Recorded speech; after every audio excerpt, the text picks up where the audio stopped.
Welcome back, everyone. We are so excited to continue our education series about the microbiome.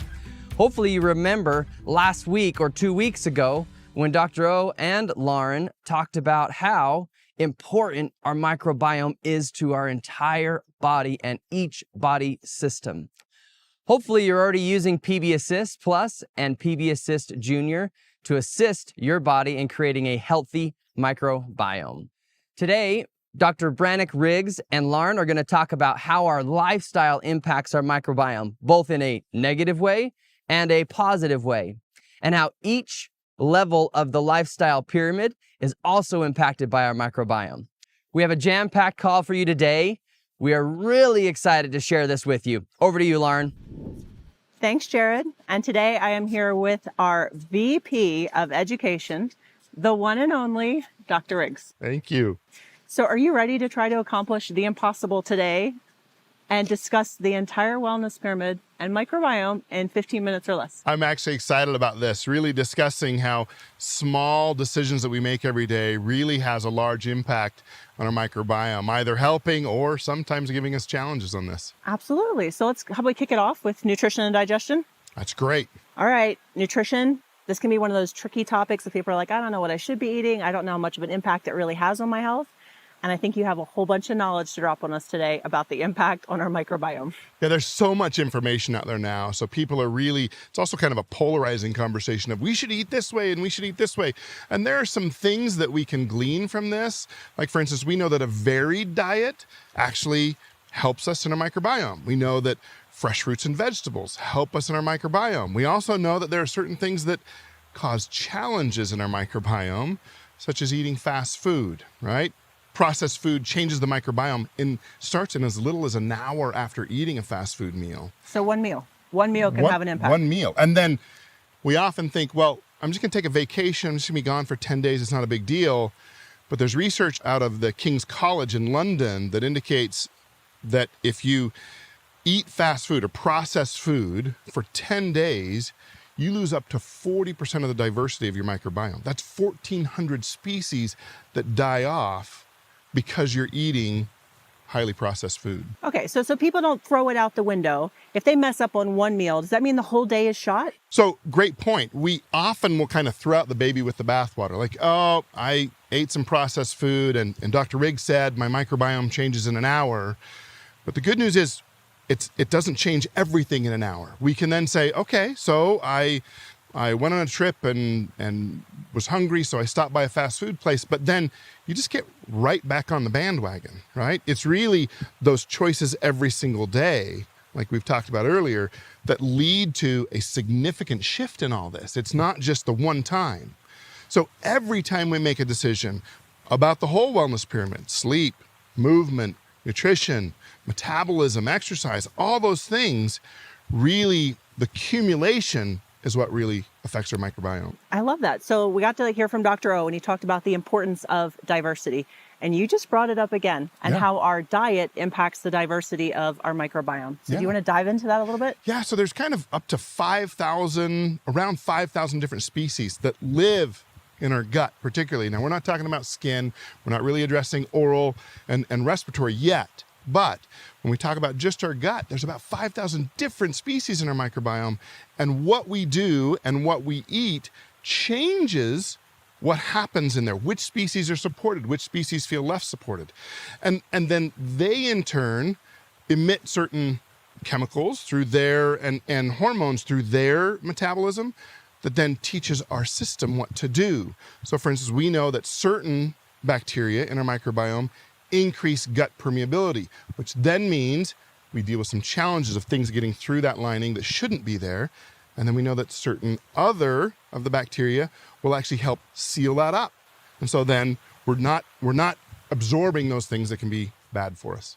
So would it be fair to say if I happen to add brownies into my diet on a daily basis, the more often I eat brownies, I'm feeding bacteria that are like carbs, bring them on. Yep. And I'm going to crave brownies more often? Actually, they will do that. They send messages to the brain telling your brain you're hungry for more carbohydrates, right? But the reverse is also true. If we're eating good fruits and vegetables, having healthy proteins, etc., what happens is they send messages to the brain, helping us to crave more of those. You hear people tell us over time, boy, when I made this dietary switch, the first few days was hard because they were overcoming those, Messages. influences to the brain, telling them, reach for the brownies. Yeah. But then they say after that, it became much easier. It's because the messages started changing from their microbiome, telling them, you're craving fruits and vegetables. It's much better for you. Those fiber is what we need, and those nutrients are what we need. Okay, so next we're moving into movement and metabolism, and let's just go ahead and kick it off with the hard one, movement. Yeah. We hear about the importance of exercise, getting out and moving. Does it have an impact on our microbiome as well? Yeah, you wouldn't think so, right? I mean, it seems like a kind of a strange connection between, well, I've got to exercise and it affects my microbiome. But the truth is, research is telling us now that it does change things, right? Wow. That it does change our gut permeability. It changes the support or not support of certain bacteria within our gut. And so getting out and exercising every day is vitally, vitally important for us. Research published in 2021 in the Frontiers magazine said that moderate athletes with moderate activity, which is their normal amount. So not climbing mountains all day long. Right, exactly. So a normal amount of exercise actually supports a healthy microbiome and gives us certain messages to continue that activity. So just like the food, right? Yeah. Eating certain foods helps give that message.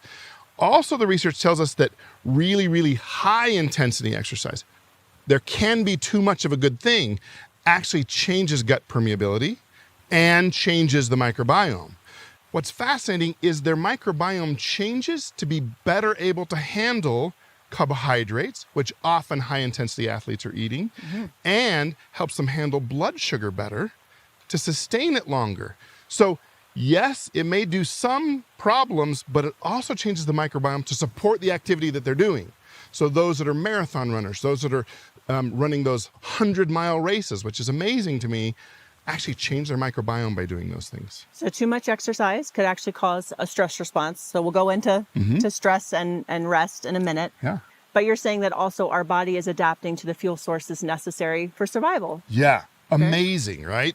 That we're teaching our body. Again, we go back to this concept of each decision we make within the wellness pyramid is either supporting or giving us some more challenges. And so those little decisions we make every day really are the thing that's teaching our microbiome what we want it to do. Okay, so next is metabolism. And I'm sure pieces of this come in from both movement and from nutrition, right? Yeah, absolutely. So metabolism, we know that the microbiome supports metabolism. One of the interesting things that we found is that when we replace the microbiome with healthy microbiome in individuals, it actually changes their metabolism. Fascinating thing that we have learned over the years of doing checking people's microbiome and then doing fecal transplants, which I know sounds like a weird thing, but we've had to do it in certain situations in the medical field. And when we replace that unhealthy microbiome in the gut with someone's microbiome that's healthy, all of a sudden their metabolism changes. Amazing. So it affects us even at that level. I have had patients in the past that have weighed much more than they wanted to weigh, but were dealing with a certain issue that when we had to do the fecal transplant, they lost an immense amount of weight without changing anything in their lifestyle, just by changing their microbiome. Amazing. So cool. So last week we actually heard Dr. O drop the term invisible organ, except for I heard you expand on that, and I would love to hear more about that. So it's not just considered an invisible organ, it's now considered, because of the messages that it gives out to the rest of the body and the messages that it receives from us, it's really now considered an invisible endocrine organ. So think about things like thyroid, pancreas, adrenals, all of those things. Now we add microbiome to that list because it does affect our system as a whole. I love that. Okay, so that's a great segue to dive into rest and manage stress, because I think some of us have possibly heard of the gut-brain axis before. We have that link between our gut health and our mental health, but you're also talking about our lifestyle factors that impact and may cause an outside stress response. But then how's our body responding internally, and what's the impact on our microbiome? Yeah, it's a great question. So we know that cortisol, which is what we emit when we're under stress, right? That fight or flight response, we know that cortisol affects our microbiome dramatically.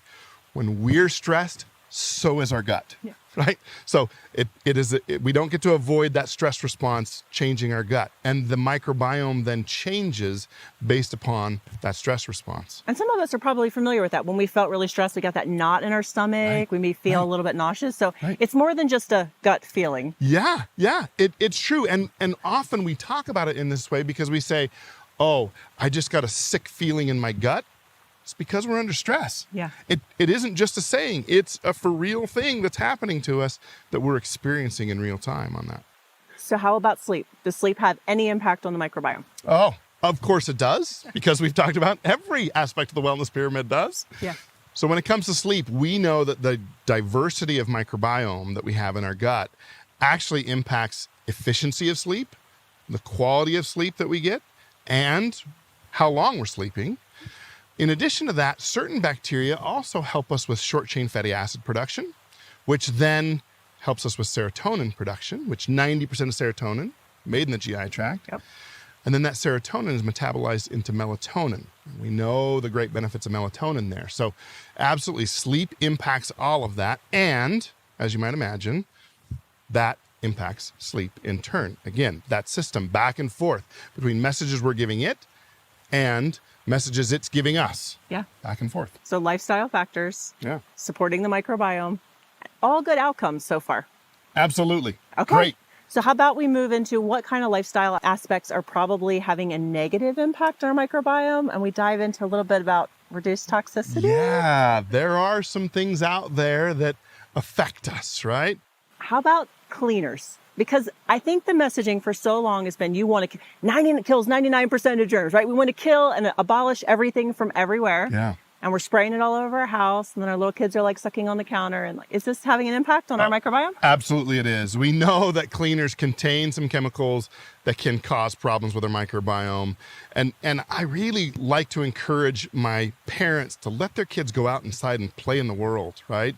Because getting exposure to the microbiome, getting exposure to playing in the dirt, building mud pies, playing in the plants is really helpful for us. And when we sterilize our world, our system doesn't handle that well. We really have to be exposed to all these things. And so sterilizing everything around us can be problematic for our skin microbiome, our intestinal microbiome, our respiratory microbiome. So it's healthy for us to have some exposure to some of these things. But I would assume that there's still some times that we are okay to want to get rid of the germs. Absolutely. So for instance, if I'm out using a restroom out in the public and for some reason there's not a place to wash my hands afterwards, then I might reach for my On Guard sanitizing spray. I need to get rid of some of those germs that I've been exposed to in a restroom that I just don't want on my hands. However, it's not something I'm going to take out all the time, constantly spray my hands over and over again, because then I'm dealing with a sterile microbiome on my hands. I don't want that. I want the normal microbiome. Even antimicrobial soaps that are so popular today can sterilize this microbiome on the skin. So making sure that we're just using regular soap and water to wash our hands as opposed to the sterilizing antimicrobial soaps or the sterilizing sprays constantly will actually help us have a normal microbiome on our skin, which I think is really, really good for us. And I know that Dr. O talked about this issue of alcohol mouthwashes sterilizing the microbiome of the mouth, and that is absolutely true. Now, beautifully, our On Guard mouthwash doesn't have alcohol in it. It's water-based, so it doesn't have that same effect on our oral microbiome as other mouthwashes out on the market will do. So points that really need to stick in. Yeah. Not all germs are bad. Correct. Diversity is key. Correct. And use the right tools at the right time Yeah. when appropriate. Okay, so last place we get to dive into, informed self-care. And really being engaged in the decisions of the products that we're using to be able to support our body based on what our needs are. And you have a phrase that I totally love. Yeah. Just because how's it go? Just because we make it doesn't mean you have to take it, right? We should be addressing certain things with the products that we have, but it doesn't mean we have to be taking everything all the time. I really have a foundational recommendation for the products that we should be taking kind of across the board. That's going to be LLV, this is adults, LLV, MetaPower Advantage, and then our probiotic product. Those three things are foundational, non-negotiable. Beyond that, then, It's really, what are the things in my lifestyle that I need to address? Oh, I've been running a whole lot and I'm really active, so therefore I'm going to add deep blue polyphenols or turmeric or copaiba or deep blue rub. Or I'm dealing with some digestive concerns, so I'm going to reach for the DigestZen products and add to that. In my case, when I travel, I reach for Terrazyme. I don't take it every single day, but I do take it when I need it because I'm addressing certain concerns. So really selecting all of these things that we have, beautiful products, and saying, this is when I need this is when I need this. It's really that concept that I've been taught of, what are you hiring the product to do? What do I need to do in my system, and which product is going to affect that? Okay, so if you're trying to figure out what products do I need to incorporate into my lifestyle, into my daily routine, we have the Wellness Lifestyle Assessment. It's an easy way to kind of see where those gaps are. You have your wellness advocate you can turn to, right? We have our teams that we love to rely on, and they're teaching us all the time. And I believe we have something coming up really cool in the next 2 weeks. So next week, we're going to hear from Alex DeBell. He's going to talk to us about this kind of myth of colonization. And as I said, for me, a daily probiotic is a non-negotiable. It's every single day. And he'll talk about why that's important. He'll also talk about what is good to look for in a quality probiotic and why we at doTERRA have made the choices we have to create this product and how amazing it is.